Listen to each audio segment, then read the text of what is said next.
इसके बाद हम सेकंड पेस्ट मॉस्किटो के बारे में बात करेंगे। अगर मॉस्किटो को हैबिटेट देखें तो जो मच्छर होते हैं वो रात्रिचर होते हैं, नम और अंधेरे स्थानों पर मिलते हैं, पानी के गड्ढों में दलदली स्थान पर ज़्यादा मिलते हैं।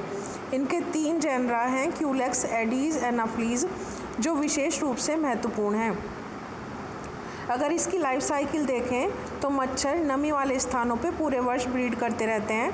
जो मादा एनाफ्लीज़ है वो रुके हुए वाटर में 40 से 100 अंडे देती है। अंडे दोनों सिरे पर नुकीले होते हैं और ये एक एक करके दिए जाते हैं। क्यूलेक्स जो फीमेल होती है वो 300 तक अंडे देती है और वो सिगार शेप्ड होते हैं और राफ्ट के रूप में पानी की सतह पर तैरते रहते हैं। 2 से 3 दिन बाद अंडों से लार्वा निकलते हैं और ये वाटर में रहते हैं, जिन्हें रिंगर भी कहते हैं। लार्वा का जो स्टेज होती है वो 2 से 4 सप्ताह की होती है और अब ये प्यूपा स्टेज में कन्वर्ट हो जाती है, जिसमें बार बार मोल्टिंग होता है। जो प्यूपा की स्टेज है वो 2 से 7 दिन की होती है और कंप्लीट इसका डेवलपमेंट इमेगो कीट बाहर निकल आते हैं। कुछ दिनों के बाद इनमें पंख बन जाते हैं, उड़ना आरंभ कर देते हैं और पूरे वीक बाद फीमेल जो मच्छर होता है या मॉस्किटो अंडे देना शुरू कर देती है। अगर मॉस्किटो और डिजीज़ की बात करें तो मॉस्किटो मनुष्य में मलेरिया, येलो फीवर, डेंगू, एंसीफेलाइटिस आदि रोग उत्पन्न करते हैं।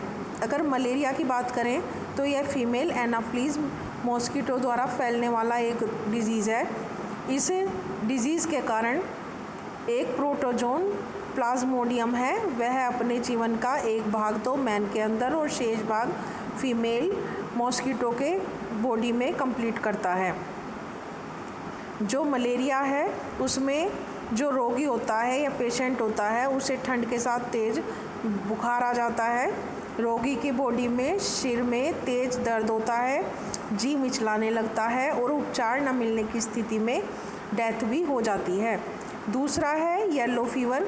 यह अफ्रीका और दक्षिण अमेरिका में एडीज़ मच्छर के द्वारा फैलता है और ये एक वायरस द्वारा फैलता है, जिससे सिर व जोड़ों में पीड़ा के साथ तेज़ बुखार आता है, चेहरा सूजकर लाल हो जाता है, स्किन ड्राई हो जाती है और कुछ दिनों में पीलिया होता है और रोगी की डेथ हो सकती है।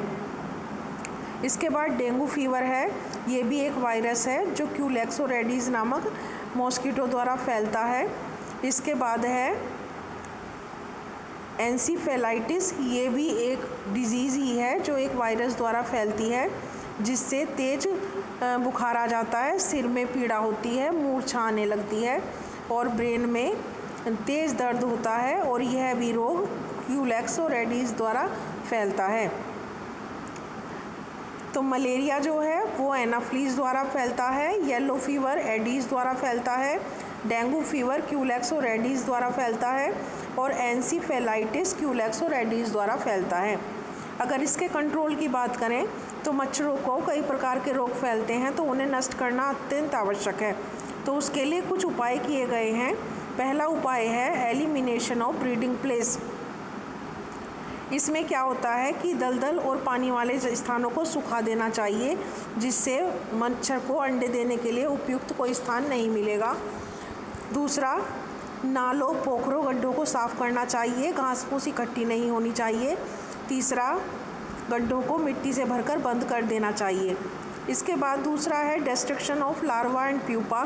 तो जहाँ गड्ढों को भरकर बंद करना संभव नहीं होता है तो वहाँ पानी की सतह पर मिट्टी का तेल या फिर पेट्रोल या फिर पैराफिन तेल ये सब डाल देने चाहिए। तो एक पतली सी परत बन जाती है, जिससे लार्वा और प्यूपा को ऑक्सीजन नहीं मिलेगी और वे ख़त्म हो जाएंगे।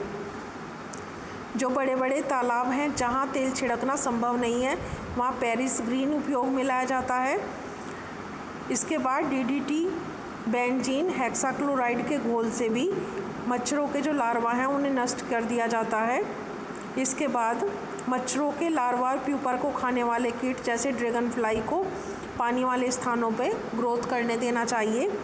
इसके बाद है डिस्ट्रक्शन ऑफ एडल्ट मॉस्किटोज़। तो मच्छर नम और अंधेरे स्थानों पर होते हैं, तो घरों में सीलन और अंधेरा नहीं होना चाहिए और मच्छर मारने वाले जो केमिकल्स होते हैं जैसे डीडीटी है, फ्लिट है, उनको छिड़कने से मच्छर मर जाते हैं। इसके बाद है प्रोटेक्शन अगेंस्ट मॉस्किटो बाइट। तो मच्छरों वाले स्थान पे महीन जाली लगवानी चाहिए।